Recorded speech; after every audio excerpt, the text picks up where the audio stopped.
ನಮಸ್ಕಾರ, ಪ್ರಜಾ ಫ್ಲಾಶ್ 10ಗೆ ಸ್ವಾಗತ. ನಾನು ಡಿಂಪ್ರಿತಾ ಯಶವಂತ್. ಇದೀಗ ಹೆಡ್ಲೈನ್ಸ್.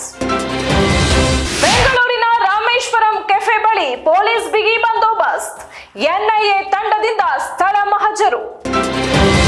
ಶಿಕ್ಷಣ ಇಲಾಖೆಯಲ್ಲಿ ಮಿತಿ ಮೀರಿದ ಭ್ರಷ್ಟಾಚಾರ, ಖಾಸಗಿ ಶಾಲೆಗಳ ಸಮಿತಿ ಪ್ರತಿಭಟನೆಗೆ ಸಜ್ಜು.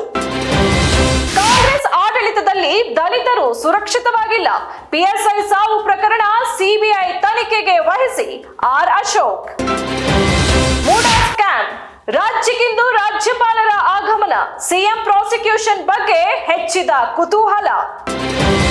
ಮೈಸೂರು ಚಲೋ ಪಾದಯಾತ್ರೆ, ಸಿಎಂ ರಾಜೀನಾಮೆ ನೀಡದಿದ್ದರೆ ಹೋರಾಟ ತೀವ್ರ.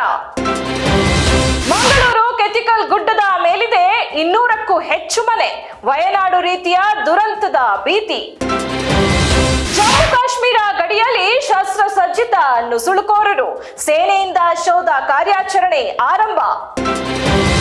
ಬಾಂಗ್ಲಾದಲ್ಲಿ ಆಡಳಿತ ಪಕ್ಷದ ಬೆಂಬಲಿಗರು, ಪ್ರತಿಭಟನಾ ನಿರತರ ನಡುವೆ ಭುಗಿಲೆದ್ದ ಹಿಂಸಾಚಾರ, 100ಕ್ಕೂ ಹೆಚ್ಚು ಮಂದಿ ಸಾವು. ಒಲಿಂಪಿಕ್ಸ್ 2024 ಚಕ್ತೆ ಇಂಡಿಯಾ ಗ್ರೇಟ್ ಬ್ರಿಟನ್ ಮಣಿಸಿ ಸೆಮಿಫೈನಲ್ಗೆ ಲಗ್ಗೆ ಇಟ್ಟ ಭಾರತ ಹಾಕಿ ತಂಡ. ವಯನಾಡು ಭೂಕುಸಿತ ಸಂತ್ರಸ್ತರಿಗೆ ತೆಲುಗು ನಟ ಅಲ್ಲು ಅರ್ಜುನ್ 25 ಲಕ್ಷ ರೂಪಾಯಿ ಆರ್ಥಿಕ ನೆರವು. ಇದಾಗಿತ್ತು ಇವತ್ತಿನ ಪ್ರಮುಖ ಸುದ್ದಿ. ಇನ್ನಷ್ಟು ಸುದ್ದಿಗಳಿಗಾಗಿ ನೋಡ್ತಾ ಇರಿ ಪ್ರಜಾಧ್ವನಿ ಟಿವಿ.